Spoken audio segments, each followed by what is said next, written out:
ठीक है बच्चों, तो आज हम लोग स्टार्ट करते हैं एनिमल किंगडम।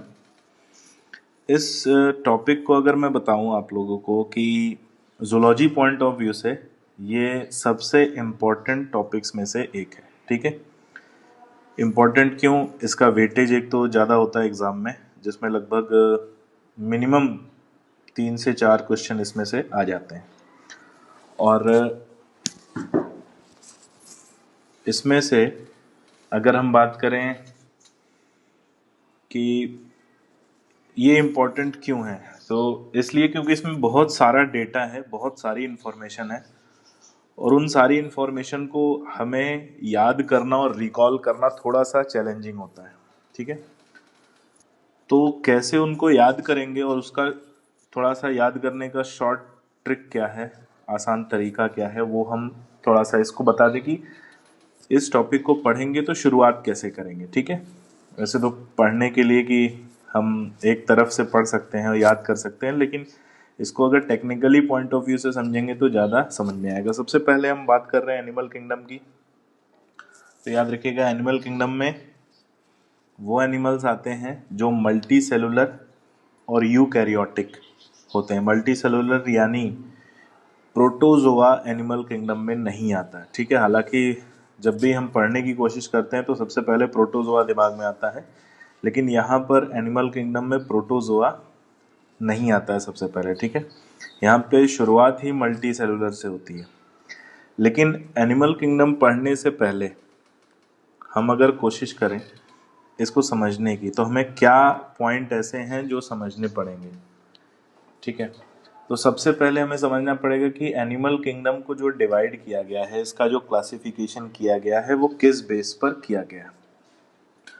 और आते हैं हम लोग अपनी पहली स्लाइड पर, जिसमें हम बेसिस ऑफ क्लासिफिकेशन को स्टडी करते हैं। ठीक है, कि अगर हम बात करें एनिमल्स को, तो उनके सेल के अरेंजमेंट के बेस पर, उनकी बॉडी की सिमेट्री के बेस पर, उनकी बॉडी कैविटी जिसको हम सीलोम कहते हैं, बॉडी कैविटी यानी बॉडी के अंदर एक खाली जगह होती है जिसमें सारे वाइटल ऑर्गन्स या इंटरनल ऑर्गन्स जो है प्रेजेंट रहते हैं।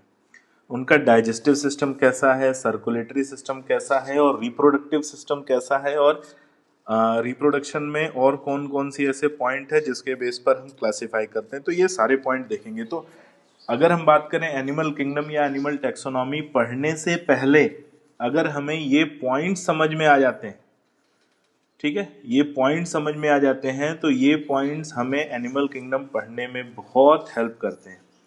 मैं ये कहता हूँ एनिमल किंगडम पढ़ना उतना इम्पोर्टेंट नहीं है जितना इन पॉइंट्स को समझना इम्पोर्टेंट है। लोग क्या करते हैं, एक तरफ से एनिमल किंगडम पढ़ना शुरू कर देते हैं, लेकिन मोस्ट इम्पॉर्टेंट होता है उसका बेसिस ऑफ क्लासिफिकेशन, क्योंकि बेसिस ऑफ क्लासिफिकेशन ये पॉइंट हर एक फाइलम में डिस्कस होते हैं। जितने भी हम एनिमल किंगडम में फाइलम पढ़ेंगे, हम सब में इन्हीं पॉइंट्स को मेनली डिस्कस करेंगे। तो अगर ये कॉन्सेप्ट हमारा इन पॉइंट्स का क्लियर है, तो आसानी से हम कोई भी फाइलम पढ़ सकते हैं, कोई भी फाइलम याद कर सकते हैं। ठीक है, तो अरे अब तो अगला हमारा जो इस पे आएगा, हम इन्हीं को पॉइंट्स को सबसे पहले पढ़ेंगे और फिर हम फाइलम पे उतरेंगे। ठीक है, बेसिक इसका पढ़ना, किस बेस पर क्लासिफाई किया गया, ये सबसे जरूरी है। और इसमें सबसे पहले आता है लेवल ऑफ ऑर्गेनाइजेशन। ठीक है, लेवल ऑफ ऑर्गेनाइजेशन क्या है, इसको समझिए कि सपोज करिए, मैं थोड़ा सा कुछ एक एग्जांपल देकर समझाने की कोशिश करूंगा कि सपोज करिए कोई एक ऑर्गेनिज्म है। ठीक है, और पहले वो अकेला रहता है, या अगर हम अपना एक एग्जांपल दें, जैसे हम स्टूडेंट लाइफ में हम रहते हैं, हॉस्टल में रहते हैं या कहीं पर पेइंग गेस्ट रहते हैं, तो हम खुद अपना पूरा जो है मैनेज करते हैं, अपनी सारी खाना पीना पढ़ाई वगैरह सब कुछ खुद मैनेज करते हैं। लेकिन जैसे जैसे हम अपने करियर में डेवलप होते जाते हैं, तो फिर हमारी फैमिली बनती जाती, बढ़ती जाती, हम हमें असिस्ट करने के लिए और भी लोग हमसे जुड़ते जाते हैं। तो वो क्या होता है, हमारा डेवलपमेंट आगे बढ़ता है। और ऐसा ही होता है level of organism, level of organisation organism में भी, कि जो सबसे पहले शुरुआत जब हुई थी ऑर्गेनिज्म में, तो उसमें सबसे सिंपल लेवल प्रेजेंट था। ठीक है, और वो लेवल था प्रोटोप्लाज्मिक लेवल। कि अगर हम यूनिसेलुलर की बात करें, ठीक है, प्रोटोप्लाज्मिक लेवल यहाँ पर पहला पॉइंट आता है, चूंकि एनसीईआरटी में उसको डिस्कस नहीं किया है यहाँ पर, लेकिन हम यहाँ पर उसको डिस्कस करते हुए चलेंगे। प्रोटोप्लाज्मिक लेवल, कोई भी अगर यूनिसेलुलर ऑर्गेनिज्म है और तो उसकी बॉडी में जितने भी फंक्शन होंगे वो सारे फंक्शन उसके सिंगल प्रोटोप्लाज्म के अंदर होंगे, यानी उसका जो प्रोटोप्लाज्म होगा उसी में डाइजेशन भी होगा, उसी में रेस्पिरेशन भी होगा, उसी में एक्सक्रीशन भी होगा। तो सारी कुछ कहानी उसके एक ही प्रोटोप्लाज्म के अंदर चलेगी, और वो सबसे सिंपलेस्ट लेवल होता है ऑर्गेनाइजेशन का, जिसको कहते हैं प्रोटोप्लाज्मिक लेवल। किसमें पाया जाता है? यूनिसेलुलर ऑर्गेनिज्म में, ठीक है। जब यूनिसेलुलर थोड़े से डेवलप हुए, मल्टी सेलुलर बने, तो मल्टी सेलुलर में सबसे पहला जो ऑर्गेनाइजेशन डेवलप हुआ वो सेलुलर लेवल ऑर्गेनाइजेशन, जिसको लूज सेल एग्रीगेट लेवल भी कहते हैं। लूज सेल एग्रीगेट लेवल क्यों कहते हैं? ये पाया जाता है स्पॉन्जेस में। और ऐसा क्यों कहते हैं कि इनमें स्पॉन्जेस में जितनी भी सेल्स पाई जाती हैं, वो सेल्स रहती भले एक साथ हैं, लेकिन उन सब का अपना अलग फंक्शन है, ठीक है। सब सारा फंक्शन अपने लिए खुद करती हैं, किसी का एक दूसरे से किसी भी तरह का कोऑर्डिनेशन नहीं है। ये बहुत इंपॉर्टेंट वर्ड है, याद रखिएगा, कोऑर्डिनेशन। अगर कोई मल्टी सेलुलर है और उसमें आपस में कोऑर्डिनेशन नहीं है तो वो क्या कहलाएगा? सेलुलर लेवल ऑफ ऑर्गेनाइजेशन या लूज सेल एग्रीगेट। कोई भी सेल का दूसरे से कोई लेना देना नहीं होता। और अगर ये कोऑर्डिनेशन डेवलप हो जाता है तो बन जाता है tissue level organisation. Lack of coordination, cellular level organisation. Development of coordination, tissue level. भाई स्पॉन्जेस मल्टी सेलुलर होते हुए भी उनमें टिश्यू नहीं बना। क्यों नहीं बना? क्योंकि उनकी सेल्स के बीच में आपस में कोऑर्डिनेशन नहीं था, और वहां पर उनकी जो एक्टिविटी थी, उनका जो डिवीजन था, वो किसके बेस पर था? लेबर के बेस पर था, कि कौन सी सेल क्या काम करती है, ठीक है। प्रोटोप्लाज्मिक का है कि आप समझो, उसका एक एग्जांपल देखिए। इससे पहले जो यूनिसेलुलर के बारे में मैंने बताया कि प्रोटोप्लाज्मिक के आप अकेले रहते हो रूम में और खुद ही अपना सारा काम करते हो, ठीक है। सेलुलर लेवल में क्या हो गया कि आप अपने साथ 2-3 फ्रेंड्स को रखते हो, लेकिन कोई आपस में कोऑर्डिनेट नहीं रखता, ठीक है। सब अपना काम खुद करते हैं, कि सब अपने लिए अलग खाना बनाते हैं, सब अपना जो है सारा काम अपना सेपरेट है। यानी वो लोग तो एक साथ रहते हैं लेकिन उनमें आपस में कोऑर्डिनेशन नहीं है। वैसे यहाँ पर भी मल्टी सेलुलर ऑर्गेनिज्म है, लेकिन इनमें आपस में कोऑर्डिनेशन नहीं है, इसलिए इनमें टिश्यू नहीं बन पाया। और जहां कोऑर्डिनेशन डेवलप हुआ मल्टी सेलुलर ऑर्गेनिज्म में, तो वहां पर बन गया टिश्यू लेवल। और टिश्यू लेवल जिस फाइलम में पाया जाता है उसे हम कहते हैं सिलेंट्रेट्स, ठीक है। अब टिश्यू जब एक साथ काम करते हैं तो मिलकर ऑर्गन बनाते हैं, ठीक है। तो उससे और ज्यादा डेवलप जो लेवल है वो है ऑर्गन लेवल ऑफ ऑर्गेनाइजेशन। ये पाया जाता है प्लेटी हेलमिंथीज में, ठीक है। या बोला जाए ओनली प्लेटी हेलमिंथीज, इस पॉइंट को याद रखना, ओनली प्लेटी हेलमिंथीज। और सेलुलर लेवल जो है वो ओनली स्पॉन्जेस में पाया जाता है, ठीक है। टिश्यू लेवल में ओनली सीलेंट्रेट नहीं है, क्योंकि टीनोफोरा भी है, टीनोफोरा में भी टिश्यू लेवल पाया जाता है। आगे बढ़ते हैं तो जब ये ऑर्गन, बहुत सारे ऑर्गन मिलकर एक सिस्टम बना लेते हैं, जिसे कहते हैं ऑर्गन सिस्टम लेवल। ये एक और थोड़ा सा कॉम्प्लेक्स है, ठीक है। ये पाया जाता है एनेलिडा में, आर्थ्रोपोडा में, मोलस्का में, इकाइनोडर्मिटा में, कॉर्डेटा में। और ये सारे अलग अलग फाइलम हैं, ये अलग अलग फाइलम है। फाइलम क्या होते हैं? किंगडम से छोटा जो ग्रुप होता है उसको फाइलम कहते हैं। तो इनमें ऑर्गन सिस्टम डेवलप हुआ। अब इसको मैं क्लासिफिकेशन की एक बात आपको बड़ा बेसिक समझाने की कोशिश करता हूं कि क्लासिफिकेशन और इवोल्यूशन ये दोनों जुड़वा भाई हैं, ठीक है। क्लासिफिकेशन और इवोल्यूशन ये दोनों जुड़वा भाई हैं, ठीक है। दोनों साथ साथ चलते हैं, साथ साथ चलते हैं। They follow the same path. और वो पाथ क्या है? Development from simple to complex organism. हम एनिमल किंगडम में पढ़ेंगे तो सबसे पहले हम पढ़ेंगे कि कौन सा सबसे सिंपल ऑर्गेनिज्म डेवलप हुआ, फिर उसके बाद उससे कॉम्प्लेक्स, फिर उससे कॉम्प्लेक्स, फिर उससे कॉम्प्लेक्स, और सबसे लास्ट में हम पढ़ेंगे कि सबसे ज्यादा कॉम्प्लेक्स कौन है।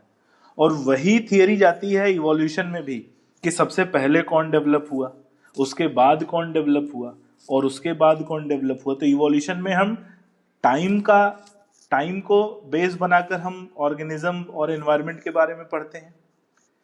यहाँ पर क्लासिफिकेशन में हम ऑर्गेनिज्म के कॉम्प्लेक्सिटी लेवल को बेस बनाकर उसके आगे के डेवलपमेंट के बारे में पढ़ते हैं। ठीक है, तो classification and evolution follow the same path, that is development from simple to complex organism, ये याद रखना।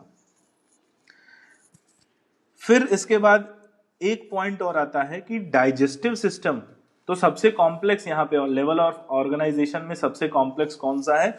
Organ system level of organisation. जैसे कोई डाइजेस्टिव सिस्टम है, उसमें अलग अलग ऑर्गन्स हैं, वो मिलकर एक कोऑर्डिनेशन में काम करते हैं। रेस्पिरेटरी सिस्टम है, एक्सक्रीटरी सिस्टम है, उसमें सारे अलग अलग ऑर्गन्स मिलकर एक साथ एक काम करते हैं, तो उसे कहते हैं organ system level of organisation.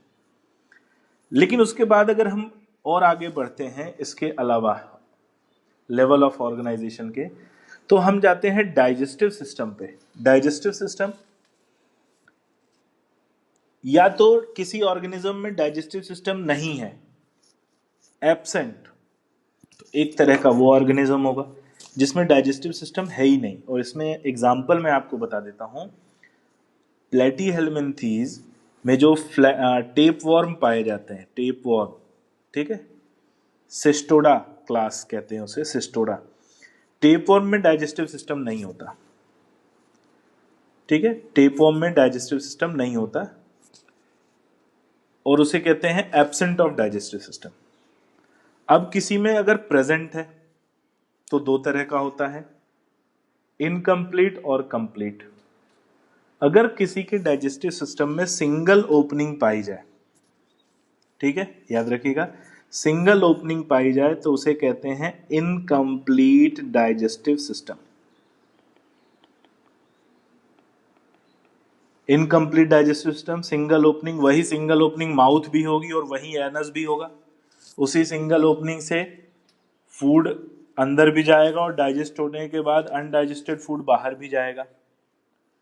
ये हमें मिलता है प्लेटीहेल्मिन्थीज में, जैसे कि प्लानेरिया हो गया। प्लानेरिया में हमें इनकम्प्लीट डाइजेस्टिव सिस्टम मिलता है। लेकिन अगर किसी में कंप्लीट डाइजेस्टिव सिस्टम है, जिसमें कैसे होगा कंप्लीट? दो अलग अलग ओपनिंग हो, एक ओपनिंग माउथ हो और एक ओपनिंग एनस हो।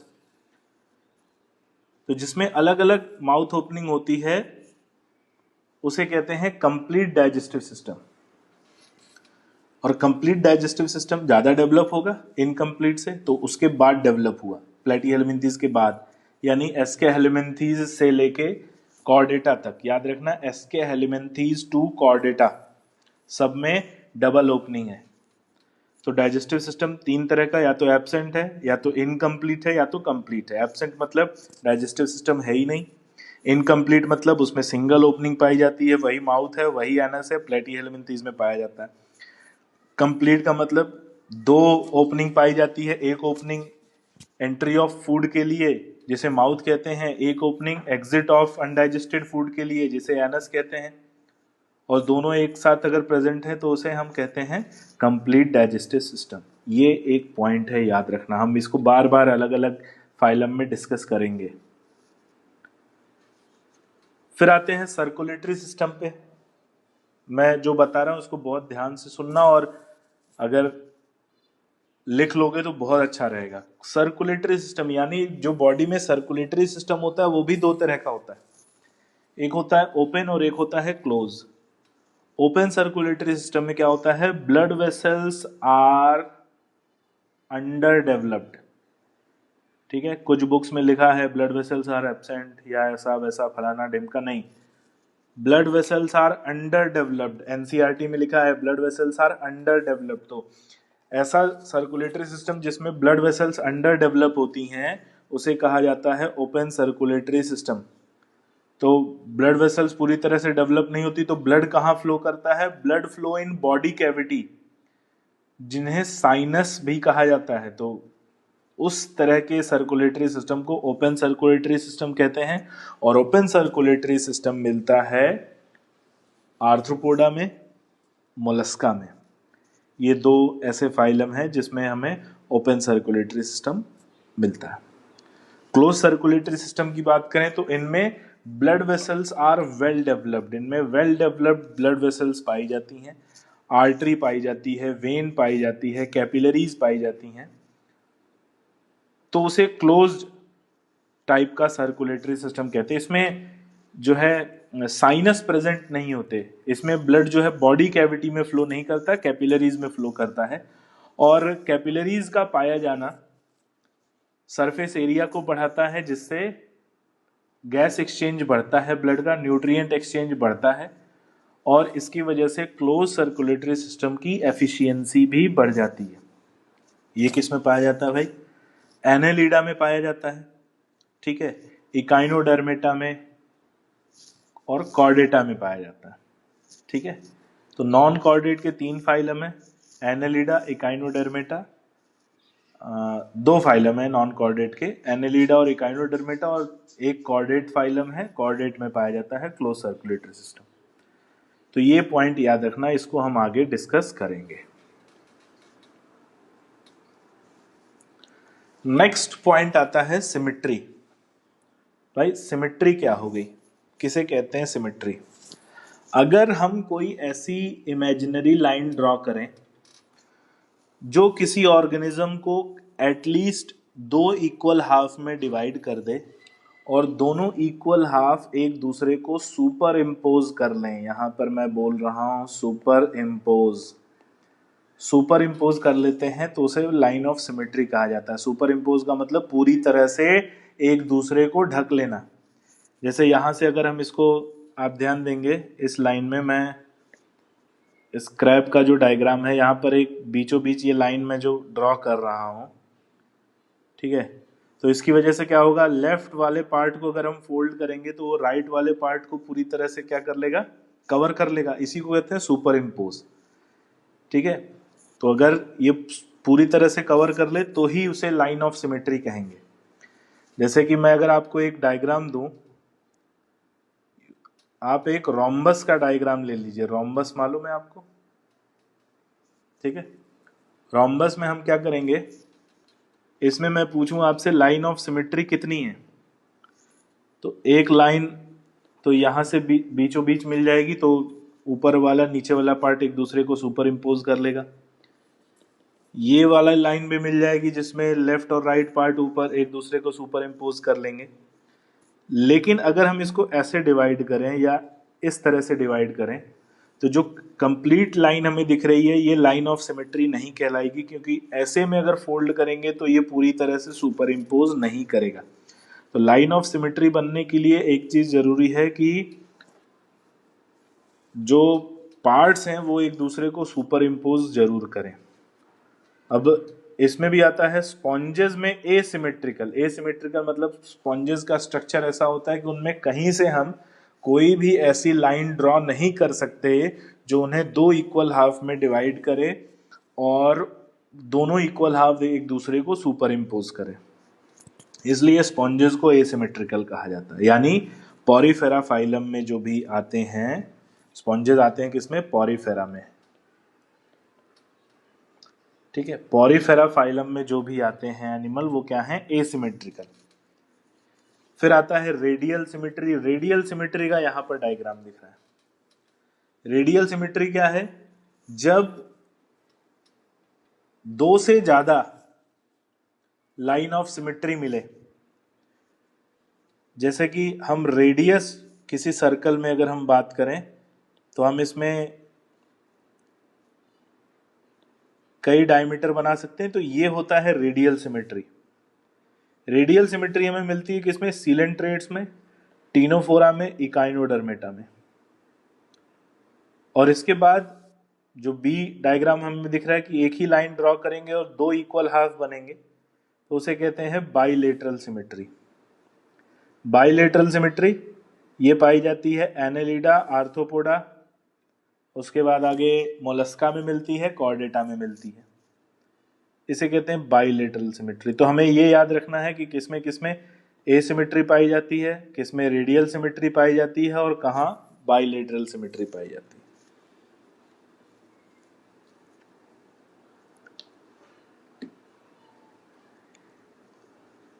आगे बढ़ते हैं तो एक और पॉइंट आता है जिसके बेस पर एनिमल्स को क्लासिफाई किया गया, और इस पॉइंट को कहते हैं जर्मिनल लेयर। ठीक है, क्या कहते हैं बेटा? Germinal layer.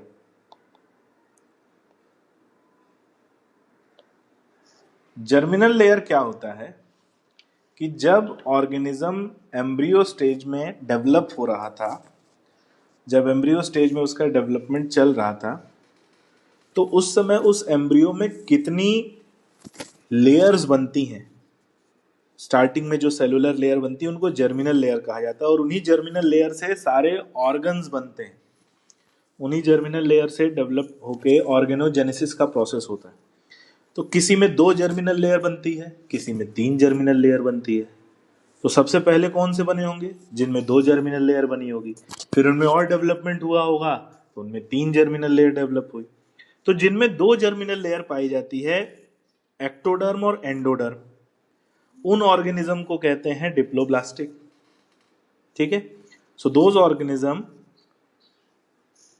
which contain only 2 germinal layer are known as diploblastic। और इसमें एग्जांपल याद रखना, सिलेंट्रेट्स। सिलेंट्रेट्स को एग्जांपल लिया गया है डिप्लोब्लास्टिक का, क्योंकि इसमें 2 जर्मिनल लेयर पाई जाती। आगे कुछ ऐसे डेवलप होके ऑर्गेनिज्म बने जिसमें एक थर्ड लेयर भी डेवलप हुई, एक्टोडर्म और मीजोडर्म के बीच में एक थर्ड लेयर, एक्टोडर्म और एंडोडर्म के बीच में एक थर्ड लेयर मीजोडर्म डेवलप हुई।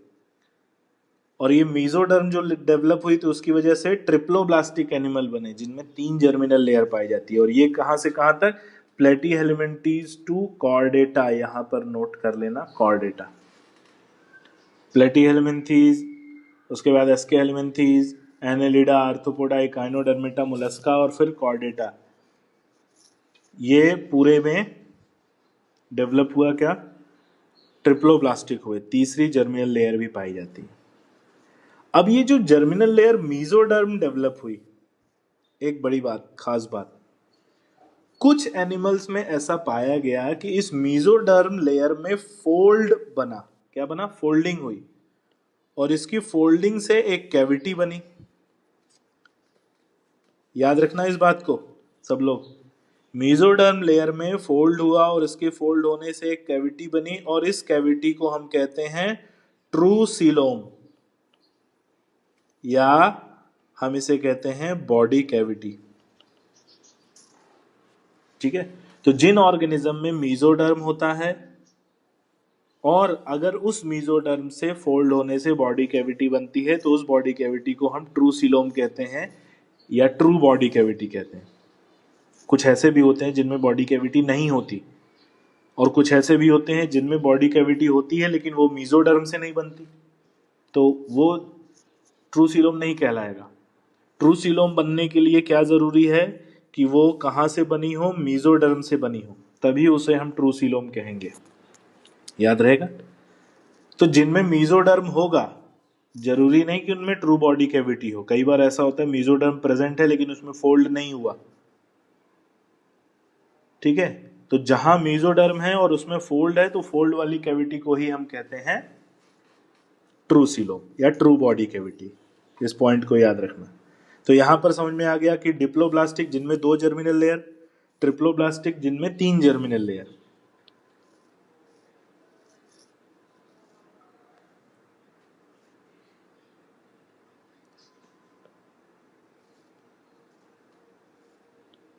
आगे आ गया वही पॉइंट, सीलोम, या हम इसे कहते हैं बॉडी कैविटी।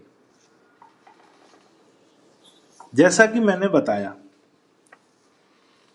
और यहां पर लिखा है कि बॉडी कैविटी हमारे बॉडी में एक ऐसी इंटरनल कैविटी होती है जिसमें ऑर्गन्स पाए जाते हैं, और उस कैविटी को, स्पेस को हम बॉडी कैविटी या सीलोम कहते हैं। सो अगर किसी ऑर्गेनिज्म में बॉडी कैविटी नहीं है, मैं सबसे पहले इस पॉइंट को ले रहा हूं, अगर किसी ऑर्गेनिज्म में बॉडी कैविटी नहीं है तो उसे कहेंगे एसिलोमेट। और इसका एग्जांपल है प्लेटिहेल्मिन्थेस। याद रखना, प्लेटिहेल्मिन्थेस में मीजोडर्म था, लेकिन मीजोडर्म होने के बाद भी उसमें फोल्ड नहीं होता और बॉडी कैविटी नहीं होती, तो प्लेटिहेल्मिन्थेस क्या कहलाते हैं? एसिलोमेट। ठीक है, याद रहेगा। दूसरा, अगर किसी में बॉडी कैविटी है, इस पॉइंट को मैं डेवलप कर रहा हूं और डिस्कस कर रहा हूं, और वो बॉडी कैविटी कहां से बनी है? मीजोडर्म से बनी है। मीजोडर्म से फोल्डिंग होती है तो उसे क्या कहा जाता है? True coelom. और ऐसे एनिमल्स को सीलोमेट कहते हैं। यानी मीजोडर्म है और मीजोडर्म में फोल्ड हुआ, फोल्ड से कैविटी बनी, कैविटी को बॉडी कैविटी, जिस एनिमल में वो ट्रू बॉडी कैविटी उन्हें coelomate. Example Annelida, Mollusca, arthropoda, Echinodermata, Hemichordata and Chordata. यहां पर एक बात और बड़ी इंपॉर्टेंट आती है, आर्थ्रोपोडा और मोलस्का में, चलो इसको मैं एक पॉइंट के बाद डिस्कस करूंगा, थर्ड पॉइंट को पहले डिस्कस कर लेते हैं। थर्ड पॉइंट क्या कह रहा है? सूडोसीलोम। ऐसे एनिमल्स, ध्यान से सुनिएगा, ऐसे एनिमल्स जिसमें बॉडी कैविटी है लेकिन वो मीजोडर्म से नहीं बनी है। ठीक है, ऐसे एनिमल्स जिनमें बॉडी कैविटी है लेकिन वो मीजोडर्म से नहीं बनी है और वो बनी है ब्लास्टोसील से। कहां से बनी है? मैं यहां पर लिख दे रहा हूं, ब्लास्टोसील। ये नाम याद रखिएगा, ब्लास्टोसील से बनी है। और किस फॉर्म में प्रेजेंट है? स्कैटर्ड पाउचेस के फॉर्म में।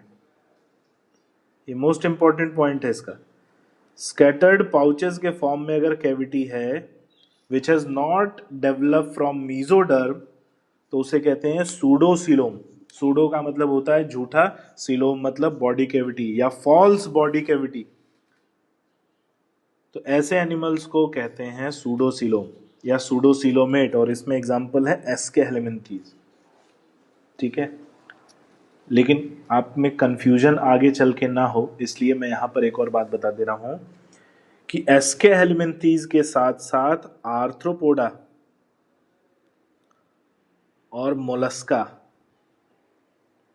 ये दो ऐसे फाइलम हैं जिनमें सूडोसीलोम भी पाया जाता है। याद रखना, सूडोसीलोम इज ऑल्सो प्रेजेंट। यानी ये दो ऐसे फाइलम हैं जिनमें ट्रू सीलोम भी होता है और सूडोसीलोम भी होता है। यही वो बात थी जो मैंने बोला था कि आगे इस पॉइंट को डिस्कस करके बताऊंगा। आर्थ्रोपोडा और मोलस्का दो ऐसे फाइलम हैं जिनमें ट्रू सीलोम भी है और फॉल्स सीलोम भी है। इस पॉइंट को याद रखना। एनसीईआरटी में इसको बहुत घुमा फिरा कर लिखा हुआ है, क्लियरली नहीं लिखा हुआ है, लेकिन आगे जब हम कॉकरोच पढ़ेंगे तो वहां पर ये बात उठ के आती है, इसलिए अभी से दिमाग में इस बात को बिठा लीजिए। उनकी जो मेन, अब दोनों कैविटी है आर्थ्रोपोडा और मोलस्का में, जो सूडोसीलोम कैविटी होती है, फॉल्स बॉडी कैविटी होती है, वो बड़ी होती है, और जो ट्रू बॉडी कैविटी होती है वो इन दोनों फाइलम में छोटी होती है। और जो फॉल्स बॉडी कैविटी बड़ी होती है उसी में ब्लड फ्लो करता है और उस कैविटी को हेमोसील कहते हैं। क्या कहते हैं? हेमोसील। तो हेमोसील जो फॉल्स बॉडी की, क्योंकि ओपन सर्कुलेटरी सिस्टम इन दोनों में पाया जाता है, और वो ओपन सर्कुलेटरी सिस्टम इसलिए क्योंकि वो बॉडी कैविटी में ब्लड फ्लो करता है और वो कैविटी को हेमोसील कहते हैं, और वो मेन कैविटी होती है। ट्रू बॉडी कैविटी जो इनमें होती है उन्हें नेफ्रोसील या गोनोसील कहा जाता है। दो होती हैं छोटी छोटी, nephrocoel and gonocoel, both are true body cavity and they are very small pouches, बहुत छोटे पाउचेस होते हैं। याद रखना इस पॉइंट को, ठीक है। तो ये एक डिटेल जो है डिस्क्रिप्शन आ जाता है सीलोमेट, एसीलोमेट और सूडोसीलोमेट को लेकर। तो यहां पर इस डायग्राम में भी हम समझने की कोशिश करते हैं कि पहला जो डायग्राम है वो ट्रू सीलोम कैविटी है। ये बीच वाली जो है रेड लेयर जो है मीजोडर्म है, और मीजोडर्म से बनी है ट्रू बॉडी कैविटी जिसे हम सीलोम कह रहे हैं। दूसरा जो है, यहां पर हमें स्कैटर्ड पाउचेस दिख रहे हैं, ये स्कैटर्ड पाउचेस सूडोसीलोम है, और तीसरे में हमें कोई भी बॉडी कैविटी नहीं मिल रही है, इसलिए इसे हम कह रहे हैं एसीलोमेट। याद रहेगा, बहुत इंपॉर्टेंट है। यही सारे पॉइंट्स हर एक फाइलम में डिस्कस होते हैं बेटा, कोई नई चीज नहीं होती वहां पर। दो चार ऐसे पॉइंट होंगे जो नए आते हैं, बाकी सारे सेम होते हैं जो हम यहाँ पर डिस्कस कर रहे हैं। आगे बढ़े, इसमें आगे बढ़ते हैं तो होता है सेगमेंटेशन भी। सेगमेंटेशन भी एक ऐसा कैरेक्टर है जिसके बेस पर एनिमल्स को क्लासिफाई किया जाता है। सेगमेंटेशन कैसा, आप कभी अर्थवॉर्म को देखो, अर्थवॉर्म, अभी बारिश का मौसम तो है नहीं, लेकिन बारिश के मौसम में आपको अर्थवॉर्म बहुत सारे दिखेंगे। आप उनके देखोगे तो उनकी बॉडी पर छोटे छोटे लाइंस दिखाई देती हैं। वो लाइंस उनकी बॉडी को छोटे छोटे सेगमेंट्स में डिवाइड करती है। और अर्थवॉर्म की बॉडी में जो सेगमेंट होते हैं वो बाहर भी होते हैं और अंदर भी होते हैं। तो जब भी ऐसा कोई सेगमेंट पाया जाए ऑर्गेनिज्म में जो बाहर से भी सेगमेंटेड है और अंदर से भी सेगमेंटेड है, तो उसी को कहते हैं ट्रू सेगमेंटेशन। ठीक है, ट्रू सेगमेंटेशन याद रखना। और अगर केवल सेगमेंट प्रेजेंट है, केवल बाहर भी प्रेजेंट है, तो उसे कहते हैं मेटामेरिज्म या सेगमेंटेशन, जो कि हमें कॉकरोच में मिलता है, आर्थ्रोपोडा या इंसेक्ट्स में। आप देखो, इंसेक्ट की बॉडी देखो, कई पार्ट में डिवाइड हमें दिखती है। कॉकरोच को देखोगे तो हेड, थोरैक्स और एब्डोमेन 3 मेन पार्ट हैं और तीनों में सेगमेंट दिखाई देते हैं। उन सेगमेंट को मेटामेरिज्म कहा जाता है। तो मेटामेरिज्म का जो सबसे मेन एग्जाम्पल हमें मिलता है दो फाइलम में, एक मिलता है आर्थ्रोपोडा और हमें मिलता है एनेलिडा। ठीक है, किसमें मिलता है, आर्थ्रोपोडा और एनेलिडा, इन दोनों में हमें सेगमेंटेशन मिलता है। लेकिन ट्रू सेगमेंटेशन किसमें मिलता है, एनेलिडा, हमने बताया अर्थवॉर्म एनेलिडा में पाया जाता है। ठीक है, मेटामेरिज्म दोनों के लिए यूज होता है, चाहे वो ट्रू हो चाहे फॉल्स हो, सेगमेंट होना चाहिए। लेकिन जब पूछे ट्रू मेटामेरिज्म या ट्रू सेगमेंटेशन, तो हम बात करेंगे एनेलिडा की। आर्थ्रोपोडा में क्या होता है, बाहर से सेगमेंट होते हैं लेकिन बॉडी के अंदर सब पूरी कैविटी एक सिंगल कैविटी होती है। तो वो एक तरह से फॉल्स मेटामेरिज्म होता है, लेकिन वो भी मेटामेरिज्म होता है। ठीक है, तो सेगमेंटेशन भी एक इंपॉर्टेंट कैरेक्टर है जिसके बेस पर क्लासिफाई किया जाता है। आगे देखते हैं तो नोटोकॉर्ड, ये बहुत इंपॉर्टेंट पॉइंट है। बहुत से लोगों के दिमाग में आता होगा कि सर नोटोकॉर्ड क्या है और कैसा है ये नोटोकॉर्ड। तो नोटोकॉर्ड समझने के लिए हम पहले अपने नर्वस सिस्टम को देखें। ठीक है, मान लीजिए हम अपने नर्वस सिस्टम का एक डायग्राम बनाते हैं। ये हमारा ब्रेन है और ये हमारा स्पाइनल कॉर्ड है, दिख रहा है। ऊपर हमने बना दिया कि एक ब्रेन है और ये स्पाइनल कॉर्ड है। हम इसको मार्क कर दे रहे हैं, ब्रेन एंड स्पाइनल कॉर्ड। अब इस ब्रेन और स्पाइनल कॉर्ड की कवरिंग भी होगी। ठीक है, तो कवरिंग कैसे भाई, ब्रेन की कवरिंग हमने पढ़ा था पिछले चैप्टर में, लोकोमोशन इन मूवमेंट में। हम उसे स्कल कह रहे हैं या क्रेनियम कह रहे हैं। और स्पाइनल कॉर्ड की जो कवरिंग है हम उसे वर्टिब्रल कॉलम कह रहे हैं। ये सबसे डेवलप्ड फॉर्म है जो हमारी बॉडी में पाया जाता है। और जिन एनिमल्स में ऐसा स्ट्रक्चर पाया जाता है उन्हें कहते हैं हम यूकॉर्डेटा या वर्टिब्रेटा। ठीक है, क्या कहते हैं, यूकॉर्डेटा या वर्टिब्रेटा। वर्टिब्रेटा क्यों कहते हैं, क्योंकि इनमें वर्टिब्रल कॉलम पाया जाता है। इनका एक और नाम है क्रेनिएटा। क्रेनिएटा मतलब खोपड़ी वाले, क्योंकि इनमें खोपड़ी पाई जाती है, इनमें स्कल पाया जाता है। अब हम उल्टा चलते हैं कि इवोल्यूशन में इनसे पहले क्या था। इनसे पहले था ऐसा स्ट्रक्चर,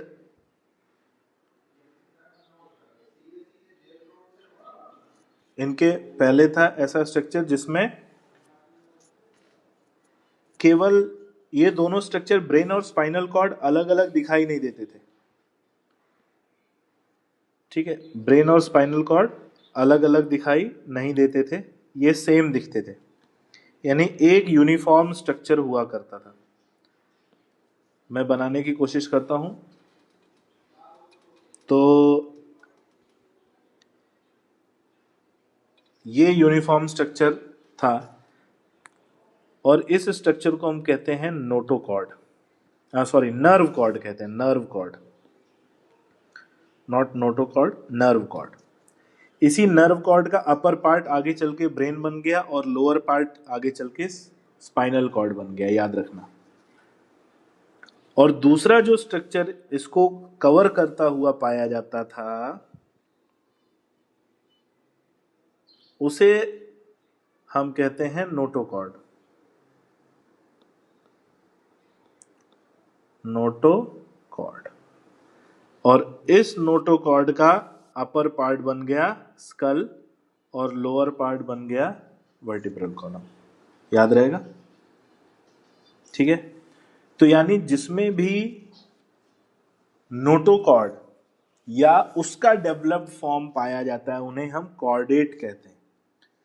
तो जितने भी कॉर्डेट एनिमल हैं उसमें ये पूरा हमें मिलेगा, यानी उनमें हमें नोटोकॉर्ड और नर्व कॉर्ड मिलेगी, या तो उनका डेवलप्ड फॉर्म मिलेगा, जैसे नर्व कॉर्ड का अपर पार्ट डेवलप होके ब्रेन बन गया और लोअर पार्ट डेवलप होके स्पाइनल कॉर्ड बन गया। नोटोकॉर्ड का अपर पार्ट डेवलप बन के स्कल बन गया और लोअर पार्ट डेवलप होके वर्टिब्रल कॉलम बन गया, ध्यान में रहेगा।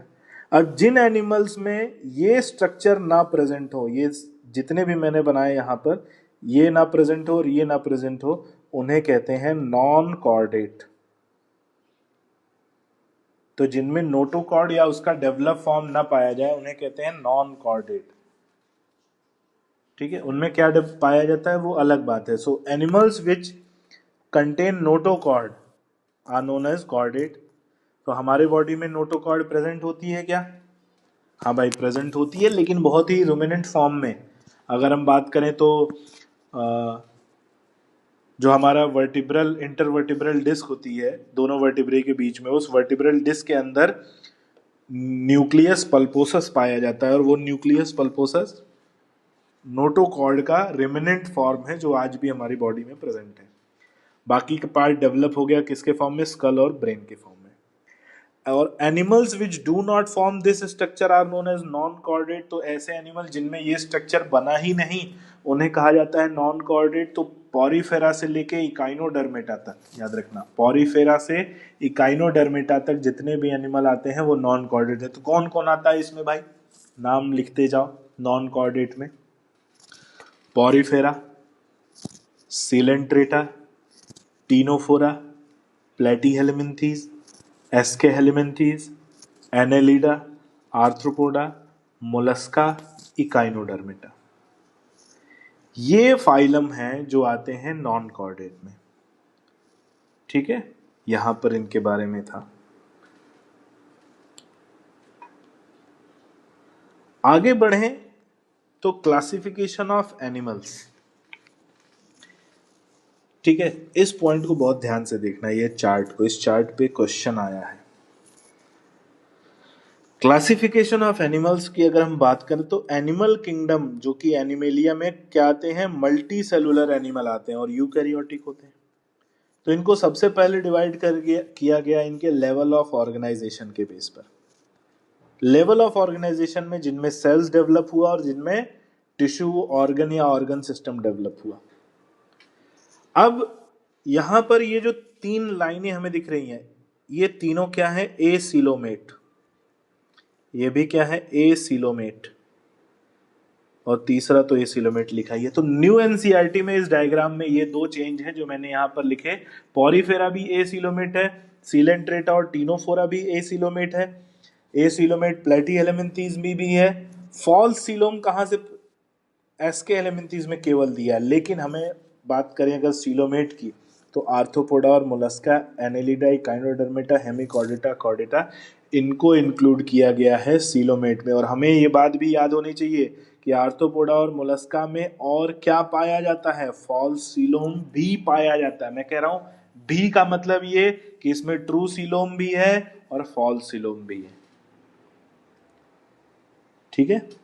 और ए जो प्योरली एसिलोमेट है वो है प्लेटीहेलमिन्थेस, इसमें केवल और केवल एसिलोम या बोला जाए कोई भी बॉडी कैविटी नहीं होती एसिलोमेट में। सूडोसीलोम अगर हम बात करें तो वो है एस्केलेमिन्थेस, इसमें केवल और केवल फॉल्स सीलोम पाया जाता है। लेकिन अभी लेटेस्ट जो एनसीईआरटी में चेंज हुआ उसमें इन तीनों फाइलम को, पॉरीफेरा, सिलेंट्रेटा और टीनोफोरा को भी एसिलोमेट में इंक्लूड कर दिया कि इनमें भी ट्रू बॉडी कैविटी नहीं होती, ठीक है। तो इस बात को आपको ध्यान देना है। यहाँ तक हमारा जो क्लासिफिकेशन ऑफ एनिमल्स है, ठीक है। तो इस पॉइंट को हमें ध्यान से सुनना है कि एसिलोमेट किसको कहा गया, सीडोसिलोमेट किसको गया। अब इनमें एक और पॉइंट आता है सिमेट्री को लेकर। तो सिमेट्री में पॉरीफेरा में एसिमेट्री, यानी इनमें कोई सिमेट्री नहीं थी। रेडियल सिमेट्री हमें मिलती है किसमें, सिलेंट्रेटा और टीनोफोरा में। बाइलेटरल सिमेट्री हमें प्लेटीहेलमिन्थेस, एस्केलेमिन्थेस, लेकिन इसमें एक एक्सेप्शन आ जाता है कि इकाइनोडर्मेटा जो है यहां लिखा हुआ है, इसमें भी पाई जाती है रेडियल सिमेट्री। रेडियल सिमेट्री, ये पॉइंट को ध्यान में लेके चलना है कि इकाइनोडर्मेटा में भी पाई जाती है रेडियल सिमेट्री, ठीक है। तो आज के लिए मेरे ख्याल से इतना काफ़ी है और आज की वीडियो को, आज की क्लास को हम यहीं पर एंड करते हैं। किसी को कोई डाउट हो तो आप बेटा यहाँ से अब पूछ सकते हैं। अभी आज की क्लास में अगर किसी को कुछ डाउट आया हो या पिछली क्लास का कुछ डाउट हो